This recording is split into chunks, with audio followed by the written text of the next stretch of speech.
wszystkich w kolejnym filmie. Słuchajcie, mam dla Was dzisiaj taką ciekawostkę. To nie jest grzyb ani jadalny, ani trujący. Grzyb, który żeruje na obumarłych brzozach, słuchajcie. Jest to białoporek brzozowy, który ma właściwości lecznicze. O tym wiedzieli już nasi praprzodkowie, że to jest grzyb leczniczy. W tej chwili się o tym grzybie zupełnie zapomniało, a totalnie niesłusznie. Ma on właściwości, słuchajcie, bakteriobójcze. Mówi się, że i wirusobójcze, a najnowsze badania pokazują, że również ma właściwości antynowotworowe. I my o tym nie wiemy, a 5000 lat temu niejaki człowiek lodu Ozzy, którego zamarznięte ciało odnaleziono w doskonałym stanie zachowane, miał u siebie w sakwie, słuchajcie, zachowane fragmenty białoporka brzozowego. Już wtedy, ponad 5000 lat temu, wiedziano, że jest to grzyb, który może nam pomóc w utrzymaniu zdrowia. W tej chwili o tym się w ogóle nie mówi, słuchajcie, i nikt nic z tym nie robi. A wystarczy pójść do lasu, zebrać sobie, zrobić sobie odwar, tak? Z tego grzyba robimy odwar, potem Wam pokażę. Jak go mam w nadmiarze, tak jak w tej chwili będzie, bo jest go naprawdę dużo, 3 takie dość duże osobniki, to go suszę i odstawiam na później, a następnie w miarę jak zużyję, to robię sobie odwar. Odwar leczniczy. Możecie się pozbyć różnego rodzaju bakterii, wirusów, wzmocnić swoją odporność, a przede wszystkim również przygotować ciało na to, żeby broniło się przed nowotworem. Poczytajcie sobie więcej na ten temat. Naprawdę bardzo, bardzo interesujący grzyb, którego nie sposób pomylić z czym innym. Błyskoporek ma też właściwości przeciwpasożytnicze, ma też właściwości przeciwzapalne, czyli można go używać do owijania na rany jakieś, żeby, wiecie, szybciej się zagoiły. Dzięki tym właściwościom przeciwzapalnym. Zalecane jest także, słuchajcie, przy boleriozie i chorobach odkleszczowych. To też jest ważne. Także naprawdę wiele właściwości ma ten grzyb.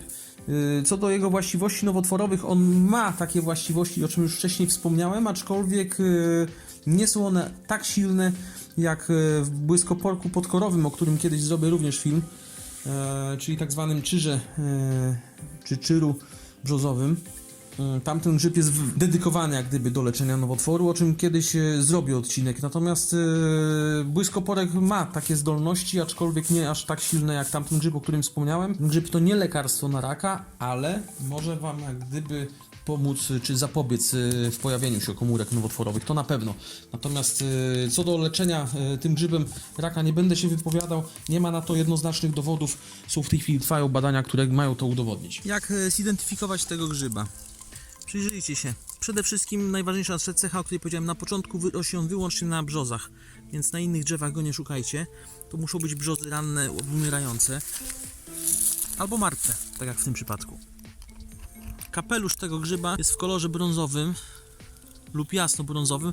Ten kolor kapelusza, słuchajcie, nie przywiązujcie do niego aż tak olbrzymiej wagi, dlatego że widziałem już różne odcienie, nawet takie szaro-zielonkawe, ale zawsze gdzieś tam wpadające w brąz. Tutaj w tym przypadku akurat jest on w klasycznym kolorze, w takim, w jakim występuje najczęściej.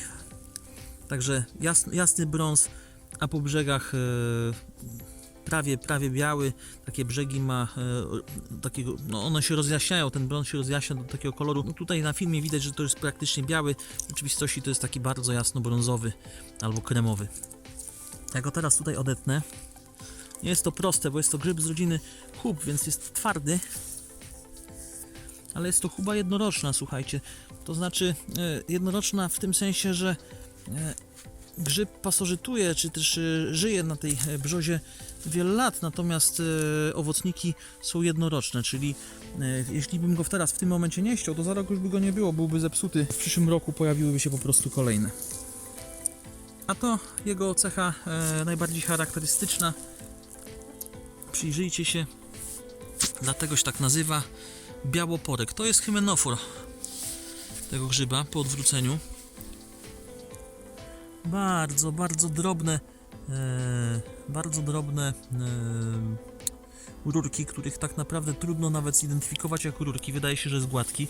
Jakbyście wzięli to pod mikroskop albo pod lupę nawet wystarczy. Czekajcie, bo ostrość spróbuję ustawić lepiej. O. Nie zobaczycie tego. To są, a może, to są mikro rureczki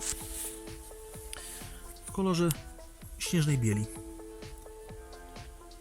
Dlatego nazywa się to białoporek brzozowy. Grzyb jest twardy i gorzki w smaku, więc nie polecam go jeść po prostu do jajeczniczki, ale robi się z niego odwary, które mają właściwości lecznicze. Nie jest on tak twardy jak klasyczna gdzieś chuba. Przyjrzyjcie się na ten miąższ. Śnieżno-biały miąższ. O, śnieżno-biały miąższ. Zapach, powiem wam, zapach lekko kwaskowaty, a smak lekko gorzki. Więc mówię, nie jest to grzyb, który spożywamy w tradycyjnej formie. Robimy z niego tylko odwary lecznicze. Poczytajcie sobie na ten temat o ozim. To jest interesująca naprawdę sprawa. Poczytajcie sobie na temat białoporka brzozowego, bo w internecie jest mnóstwo różnych informacji, które można zdobyć. Nasze media nic na ten temat nie mówią, bo komu? Po co coś na ten temat mówić, tak? Jeżeli mamy lekarstwo w lesie, to lepiej pójść do apteki i kupić w aptece. Naprawdę bardzo cenny grzyb, bardzo cenne znalezisko. Znalazłem dzisiaj wiele grzybów, ale uważam, że to jest najlepsze znalezisko, jakie dzisiaj mi się trafiło. No i popatrzcie się. Tutaj mam już przygotowanego tego białoporka pokrojonego w kostkę, w taką grubą kostkę.